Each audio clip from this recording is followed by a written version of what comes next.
Welcome to the SaaS Revolution Show. I am your host, Alex Theuma, CEO, founder of SaaStock. Delighted today to be joined by Itamar Novick, who is the general partner and co-founder of Recursive Ventures. Welcome, Itamar, to the show. Thanks for having me, Alex. Very excited to be here. And for all the audience, thanks for joining. Yeah, good to have you on the podcast. Whereabouts are you at the moment, Itamar? I'm in the San Francisco Bay Area, in my home, which is close to Berkeley, California. Okay, very cool. It's been almost 12 months since I've been to the Bay Area. What are things like at the moment? You know, you hear things in the news, and like, you know, SF is in England. They call it, or they're saying it in the press anyway, a bit of like a doom loop in terms of what's happening, like with I guess the office spaces and some issues there, and companies moving out. But with you living there, at the moment, what is it really like? I'd say two different things. So the first thing is, the media is directionally correct, but like the media loves doing, they amplify things quite a bit. So indeed, the homeless situation is pretty dire, and it's not being taken care of well enough. And downtown San Francisco looks a little bit like, I shouldn't say that word here live. That's okay. That's pretty bad. Yeah. But at the same time, what's interesting and sort of very encouraging for me to see is the quick revival of the tech scene here post-COVID. So San Francisco is now sort of the epic hub for anything AI, right? Mm-hmm.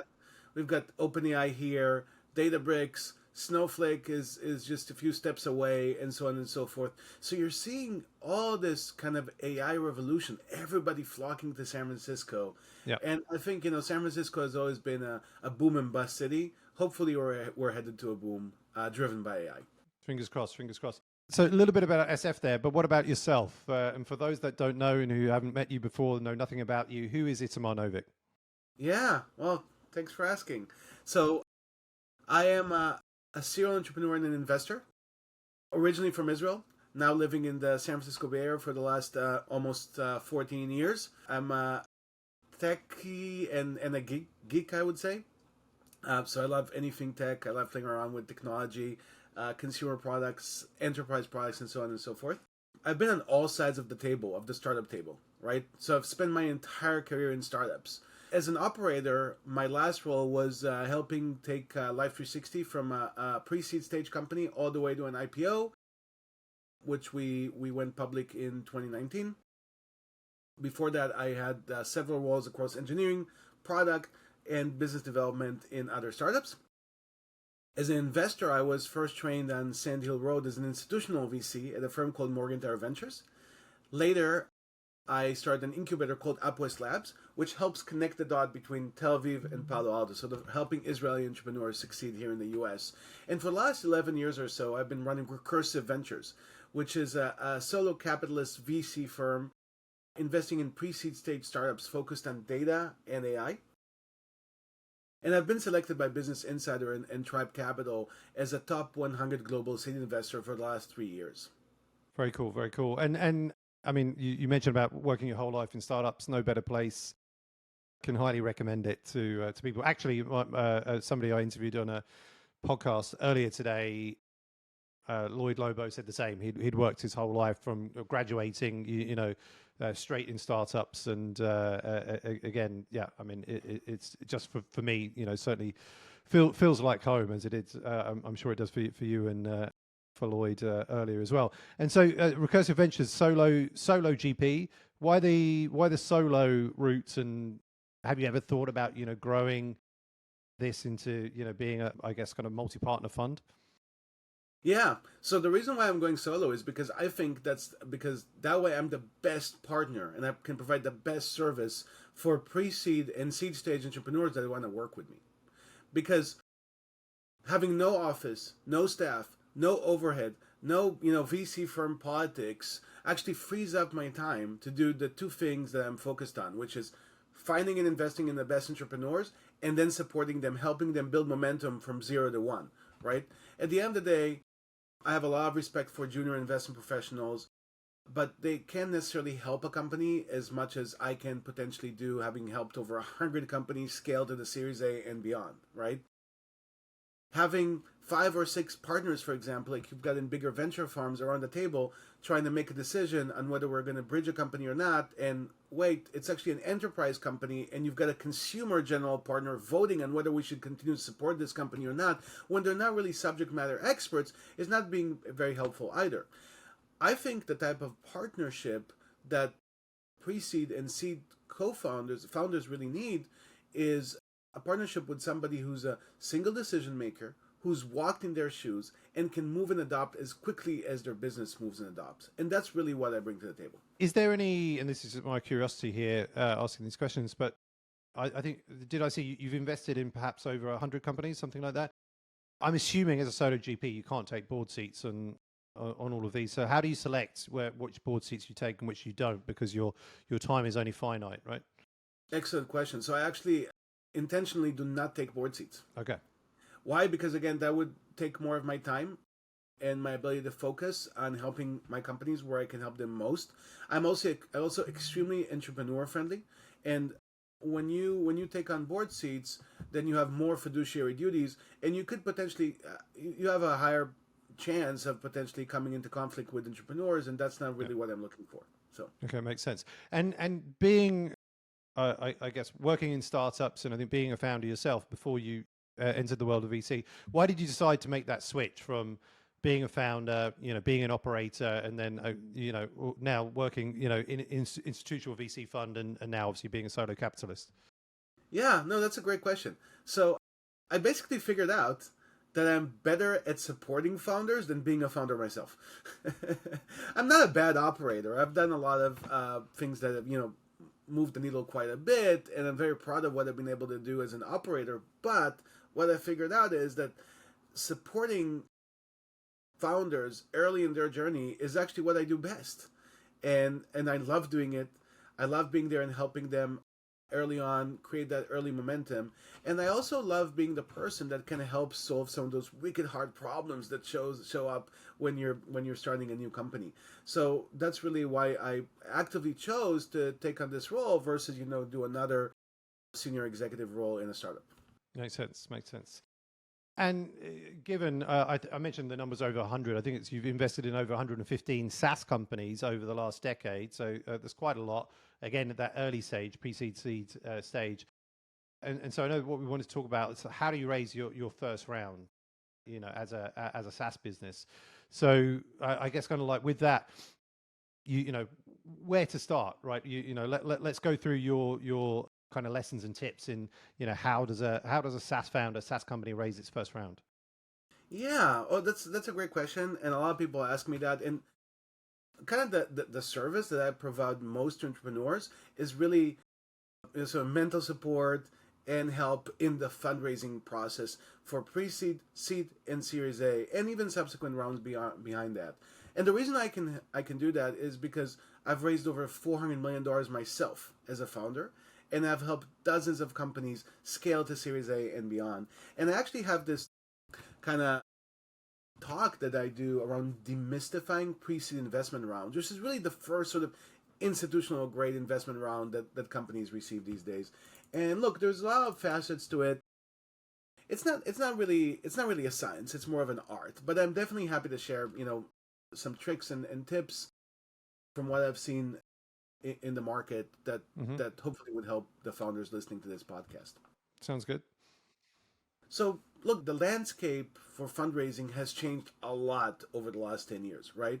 So you now have more options than ever as an entrepreneur. You've got micro VCs and incubators and angel funds and pre-seed funds and seed funds. And it honestly gets a little bit confusing at this point. Like, who actually does what? And that's actually an important thing. So one of the things that I really encourage founders to think long and hard about is kind of where are they on their journey? And then based on that, how do you match where you are to the right set of investors?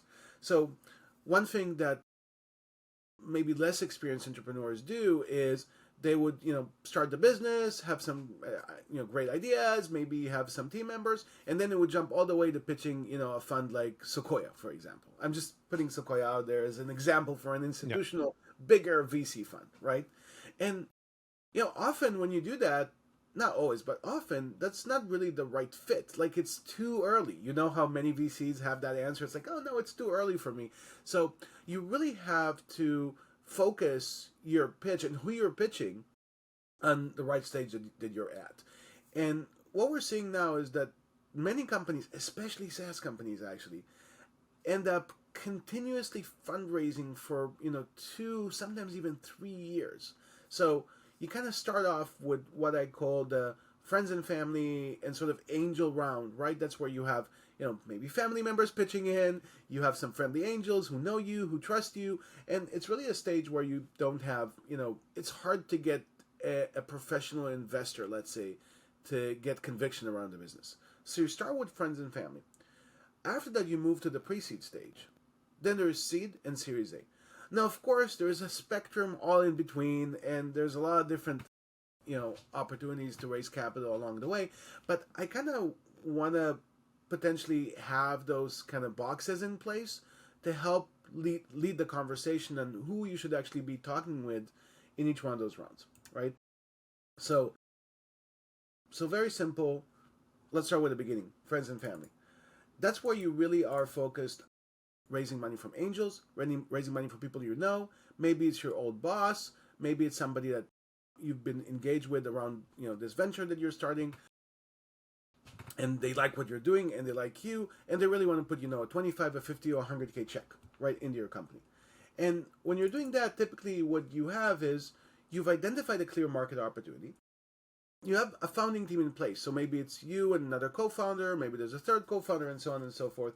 You validated the opportunity with a few potential customers, and you're at the point where you're starting to incur expenses. Maybe you need a designer. Maybe you need one engineer that's going to work part-time as a contractor. So you actually need the money, but you're not at the stage yet where you have that level of conviction that you can go to sort of professional investors. Mm-hmm. That I bucket all that sort of in the friends and family and angel sort of round. Then, if things move forward and it's looking good, you move to what's known today as the pre-seed stage. By the way, 10 years ago it used to be called seed, but the market has evolved a lot, and there's all those micro phases in the middle now, right? So, what are the signs that you're actually in the pre-seed stage? You probably, your company, we're talking about SaaS companies, is probably kind of pre-product or alpha, but you've got something to show investors, right? There's some sort of a demo where you can show, okay, here's how the solution works. Here's the architecture. Here's what's unique. Maybe you can play around with it. There's something that you're able to show. So you've already built something. That's one. Two is you've already pinned down a bunch of customers and engaged them. So this is going beyond validation of like picking up the phone and calling a bunch of people and saying, hey, if we build it, will they come? This is one step further. You've had multiple conversations with potential customers, and they said, yes, I want to be your design partner. Like, I want to support you in building this thing, because if you end up building it, I will buy it. I will use it, right? So, something to show, design partners, right? And also, you're getting to a point where you need to make hires, right? Because once you have customers and they're like, yeah, I want this piece of software, you actually have to build it. So you have a plan. You have an operating plan that says, okay, I need to hire 2 engineers, and we need to build this, and we need to build that. And expenses are starting to pile up. That's when you're ready for the pre-seed stage. Mm-hmm. And the pre-seed stage is a stage where you're going to find people like me who are professional investors. This is what we do for a living, right? And although we don't diligence investment opportunities as much as a Series A firm would, you're still going to come across some very significant diligence, right? Mm-hmm. And you want to be in a space that's big enough, the TAM, total addressable market, is big enough, and have all those kind of signs that you're ready to receive institutional grade capital, basically, to your company, right? I'm going to skip the seed stage, kind of signs that you're in the seed stage, because we're kind of like focused more on the first round. Yeah. So I'd say your first round is probably that angel round, and then your second round is what's called the pre-seed round these days. Yeah, makes sense. So that's kind of framing the challenge, if you will. On the DD side, so you mentioned there that an investor like yourself, and certainly at that stage, wouldn't do you do DD, it would be detailed, but not as detailed as, let's say, when it comes to Series A, right? What can a founder expect that somebody like yourself, if you were investing in pre-seed, what do you need from a DD perspective, and like building out the data room? What sort of information do you look at? How long does the process take? Yeah, the process can take anywhere between a week and 3 months. I think it really depends on, each company is different. But what you're probably going to see me and folks like me do a lot in DD is really validate the market. So we would call up experts, we would call up advisors in our network, people that know that space. We would call up potential customers and say, hey, I ran across this interesting company, this interesting idea. What do you think? Like, would this fly? Would you buy this if it actually works? Sometimes we ask the founders to actually do demo to prospective customers, which is a win-win because we kind of introduce them to prospective customers and they get a chance to pitch them, and that's really what they want to do. They want to push their business forward. So you'd see a lot of that, a lot of market validation. So that's one. The second piece you'd see is probably quite a bit of drilling around why is this the right team? Why, how are they positioned to win? Do we have all the right components or the right DNA in the company to be able to push forward and make this big, right? That's the second space, people, team that you'd see me kind of focus on a lot. And the third piece, which I think founders often neglect, but is really, really important because it's at the core, at the foundation of the alignment between founders and entrepreneurs when you're building a scalable startup, is really the market and the market size, right? I've seen a lot of founders sort of make the mistake of saying, oh, I'm really in love with this problem, or maybe I'm in love with a solution, but not actually doing the math to understand whether it can become a multi-billion-dollar business. Now, the issue with that is it doesn't mean that you shouldn't build a company. You should, if you like the problem and you want to, if you care about the problem and you like the solution that you want to build, maybe you should go ahead and build it. But if you're taking money from VCs, you got to make sure that it's going to be a scalable startup that's going to be worth billions of dollars if it all works out. Because if you don't, you're going to be misaligned with your VCs. This is what VCs are looking for. So don't raise money from VCs unless you want to build a VC backable company. And to build a VC backable company, you probably have to show a path to, 500, maybe $1 billion in revenue just for your company, 7 to 10 years from now. Mm-hmm. You mentioned obviously we took the market opportunity, obviously the product, the team. On the team and specifically, like, well, I guess we're looking at the founding team here at this stage. How much time would you spend in a pre-seed deal, and would a founder expect that a VC spends sort of with the founding team to kind of get to know them? And like, what sort of questions do you ask, or like, how do you get to know the founder? Because a lot of it will be the conviction in like the founder or founders, right? You're making a bet because like at the moment they don't really have any traction. They don't really have many metrics. So it's like a lot of it's like the three things that you mentioned, but within the founder itself. So when you're on a call, or usually hopefully meeting in person with the founder, how do you get that sense that, okay, this is a winner? I'm backing a winner. Every investor has a different style. My style is really asking very hard questions and seeing how the founders deal with that. Okay. Right? Can you give me an example of a hard question, perhaps? Yeah, I mean, often we're looking in situations where there's a lot of competition. So I would ask the team what the differentiation is. And if the answer is kind of shallow, then I would keep digging. And I'd say, no, but your competitor also has the same feature. So what makes you better? Or like, show me the slide that you would show a customer that shows your differentiation and why they should buy you and not this other company, right? Mm-hmm. That's one example. Another example is, I should have mentioned, my focus is on data and AI. I invest in data and AI companies, have been doing that for many, many years, even before, ChatGPT came out. Very excited about everything that's happening today in the market. I look for companies that have proprietary data or access to proprietary data. And because of that, they have defendability. They've got a moat, right? So often founders tell me, oh, we're going to leverage our customers' data and that's going to be very unique. And I'm like, no, like any company that would try to deliver the same solution that you're delivering would also get access to their customers' data, and that's not a true differentiator, right? What else do you have that's actually going to make you a defendable business? What I've learned over the years is, if you want to build, a company to the point that it can go public, it's got to have a moat. If you don't have competition today, you'll have competition 5 years from now. If not 5 years from now, when you go IPO, your bankers are going to look at you and say, oh, but how do you make this business sustainable in the long term? And your valuation, your value, how much you can grow the business is really going to be dependent on that long term. So I spend a lot of time giving founders a hard time around what's your differentiation, what's your moat. Makes sense. It makes sense. And for the founders to I guess there's so many different VCs out there. As you say, you specialize in sort of data and AI. So if this is not a data and AI SaaS, then they're wasting their time probably like reaching out to you. I would imagine, although maybe you could politely say and point them in the right direction. But what's your kind of advice for founders to find the right VCs and either sort of researching or where to find them, and then when they find them, then how to get in front of them, and is it a cold email, or are there some other things to do there?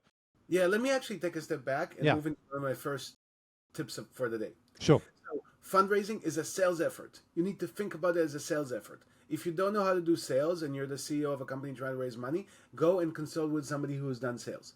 When you do sales, you need to have a game plan, you need to have high quality collateral, and you need to build a CRM, right? And a process around the fundraising itself, right?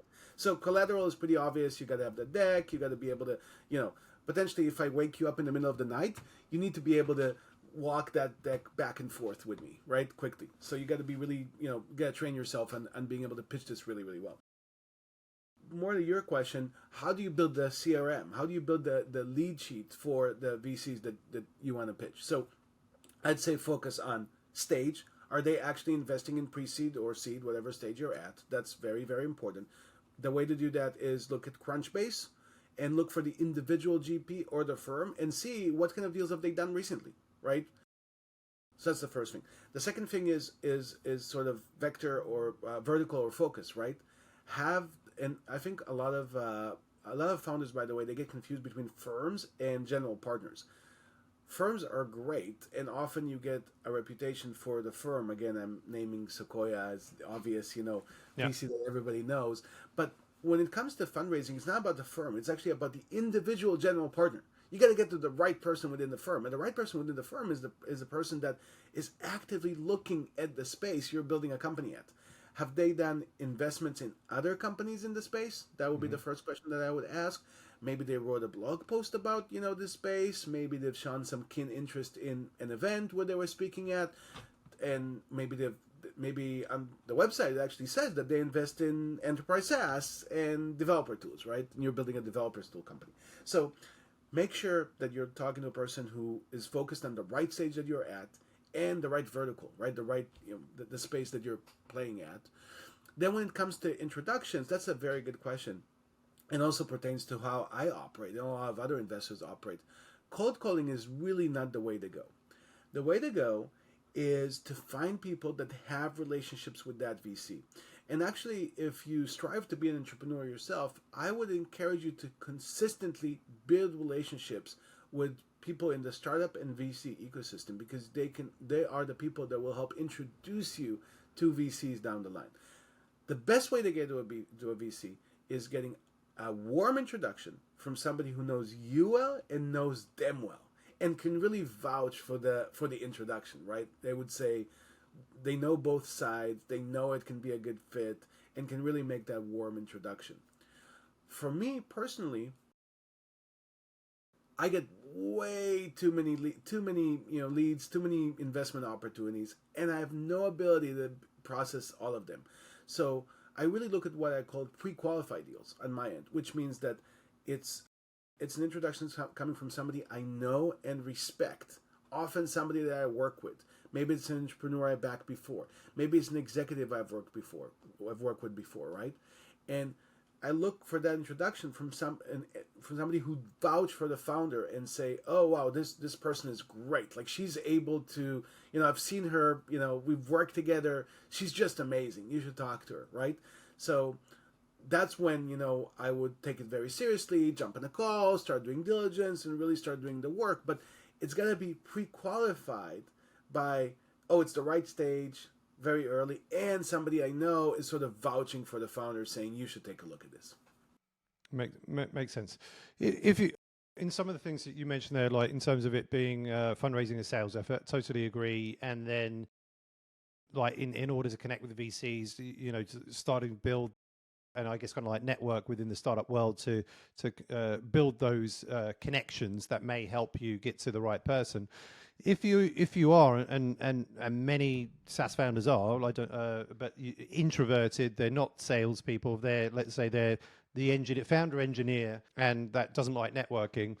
How do they overcome maybe some of these barriers, right? Because obviously a lot of great SaaS companies, have come from, let's say, kind of technical founders that may or may not be great at sales. I don't know. Do they just need to kind of overcome that barrier and just become really good at sales? What's your thoughts there? I'd say the technical founders that actually succeed as founder CEO in startups, typically they're great at being technical and they're great at doing sales. They're just great at both. And those are, unicorn founders. We all love them as investors. But I think, when you're starting a company and you're doing it with the partners, you really have to have a keen understanding, a good understanding of who's good at what. And especially if you're building a SaaS company, which has either some sort of a PLG motion or an inside sales motion or, a partnership distribution kind of motion, there's typically a sales component somewhere in there. Sales, marketing, how do you best position this? How do you best put this in front of people? And those people could be customers and they could be investors. It's, again, they're both really sales efforts like we mentioned. So I think that your odds of success building a startup are much higher if at least one person on the founding team has some orientation to do sales, right? If everybody's technical and everybody's introverted, who's going to talk with customers, right? Who's going to succeed in doing that? So, but I think if you get a highly technical person who's really great on the technical side and they're great at talking to customers, that's when you have even higher odds of success. And those are, some of the founder profiles that I look for. Makes sense. Any final tips for raising the first round? Yeah. So a couple of things. So be prepared for a 6+ month long slog. It's going to take time, especially if you haven't done this before. You're going to have to build your network and build credibility. And you're probably going to get, 50 no's before you're going to get your first yes. So don't despair. Hang in there. If you feel confident that you've done your diligence and you know that the market is big enough and you've got the right differentiated solution and you can create a moat and you can do all those things well, don't despair because you're getting no's. You're going to get 50, maybe 100 no's before you get your first yes. Once you get your first yes, things are going to get better, but you're still going to get a lot of no's. So you just have to really be prepared for that long haul. And as I mentioned in the beginning, many companies go into a 2, sometimes even 3 years continuous fundraising effort where you get some money and then you get some more money and then you validate some stuff, you hit some milestones and then you get a little bit more money and then one VC comes in, gives you $1 million. That's still very early. You still don't have a lot of capital to work with and there's a lot of proof points that you need to create along the way.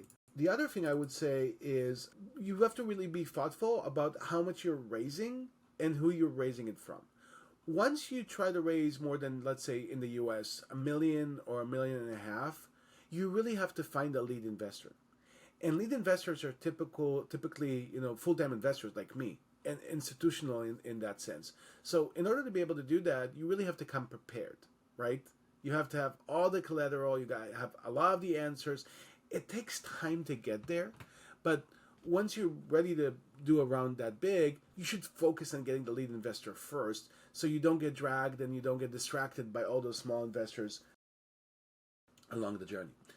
The last thing I would say is ignore fundraising news and ignore competitors. it's very, very easy to harp on, oh, wow, look at this other company. They just raised $30 million. But really what you're seeing is it's the blog sphere, it's the media outlets. They're really biased towards success. So they're not telling you about the 99 companies that haven't been able to raise a single dime and are still trying to figure out what to do next. They're telling you about the one success where somebody might have had a close relationship with this VC fund. Maybe they've got an ace up their sleeves. Maybe their uncle gave them $30 million. I don't even know what their story is, right? And then as a founder, you're looking at it and saying, okay, what's wrong with me? Like, this company raised $30 million and they have way less than we have. Well, that's the thing. You're getting distracted by that bias that media outlets have. Don't. Just focus on yourself. Focus on your company. Focus on what you do best, and you'll eventually be able to work through fundraising. Makes sense. Makes sense. Let's move into the quick fire round then, Itamar. What one thing has moved the needle the most for you in your career? Well, honestly, probably moving to Silicon Valley. Makes a lot of sense. What's the best advice you ever received? Oh, that's a good one. Yeah, and then, very early in my career, and I still appreciate that so much even today. If you want to have a successful career in tech, you should stay as close to technology as you can for as long as you can. So specifically for me, I was an engineer early on. My mentor said, you should stay an engineer for as long as you can. Eventually you'll transition to, potentially business roles or other roles, but stay in technology, play around with technology for as long as you can, and always stay on top of the latest trend. What are some of the biggest mistakes you see, or the biggest mistake you see that founders raising, and how do you avoid them? So I'd say 3 big mistakes. Not being prepared, talking to the wrong investors for the stage that you're at, and maybe most important, getting real conviction yourself. You should diligence your own pitch before you let somebody else diligence it. Again, is the market big enough? Does your go-to-market make sense? Do you have the right funding team in place? Don't wait for VCs to ask you those questions. Ask those questions yourself before you even go out. Actually, here's a great exercise for some founders out there. Why don't you put the VC hat on and think of through, if you were a VC, what kind of hard questions would you ask when you're looking at this potential investment opportunity? And then answer those questions yourself so you're well prepared to be able to have that conversation with VCs. Well, what's your favorite book on entrepreneurship and or VC? Well, I really like Ben Horowitz, The Hard Thing About Hard Things. I think in many ways the book embodies and reflects Silicon Valley mentality. I think it's great for CEOs starting a company and sort of how to build the right culture, how to deal with people, hiring, firing, all those things that are really key at being a successful CEO. So I always recommend that book to my founders. It's a classic, one of my faves, and definitely comes up a lot. What about your daily routine? What does the daily routine look like for not just for an investor but for yourself? Yeah, so interesting question. So I try to sleep at least 8 hours a night, which is not always easy, but I think it's totally worth it. So I get a slow start at around 9 a.m. is typically when I take my first call. I work very hard, sometimes 12 hours a day. I work weekends as well. Being a VC is not a walk in the park. Mm-hmm. And I work hard and play hard. So I when I'm at home, I work 12 hours a day around the clock. It's pretty intense, but I spend 2, if not 3 months a year traveling, because me and my family, we love traveling. We go all over the place, and I'm always on. I can't always be fully disconnected, but I'm somewhere on this spectrum of intensity between 10% work and 100% work. Yeah. So even when I'm traveling, I still work 10-20% of the time because my companies need me and I want to be there for them. Gotcha. Makes sense. Well, thanks for sharing that. And I guess we've come to the end of the podcast. So where can people find you online if they want to reach out, if they're in data or AI, or they just want to comment on the podcast and connect with you? How do they get in touch? Yeah, no, that's a great question. As I mentioned before, the best way to get in touch with me is to ask for an warm introduction from somebody who knows me. You can figure out who knows me on LinkedIn. You can figure out which portfolio companies I've invested in the past. Probably the best way to get in touch with me is to find a CEO of a portfolio company of mine that and would vouch for you and say, this person is great, you should meet with them. I like this, practicing what you preach there, and not just saying connect on LinkedIn. So that's good stuff. Well, Itamar Novick, General Partner at Recursive Ventures. So thank you so much for coming on the SaaS Revolution Show today. It's been a pleasure for you to be on the show, share your learnings and how to raise a first round, and really enjoyed speaking with you. Thanks for having me, Alex. Really enjoyed the conversation and looking forward to doing many more things. When is your next US event? Next US event, good question. SaaStock USA is in May 2024. So in Austin, in Texas. I think exact dates I can't remember off the top of my head, but we'll be back in May. It would be amazing to join you and others there. I can't wait for that. Yeah, definitely. It's going to be a great event. The first SaaStock USA in Austin this year was amazing, and looking to make it even better next year. And what a great city Austin is as well. So we're lucky to have chosen that as our home. But definitely looking forward to seeing you there. That's wonderful. I can't wait.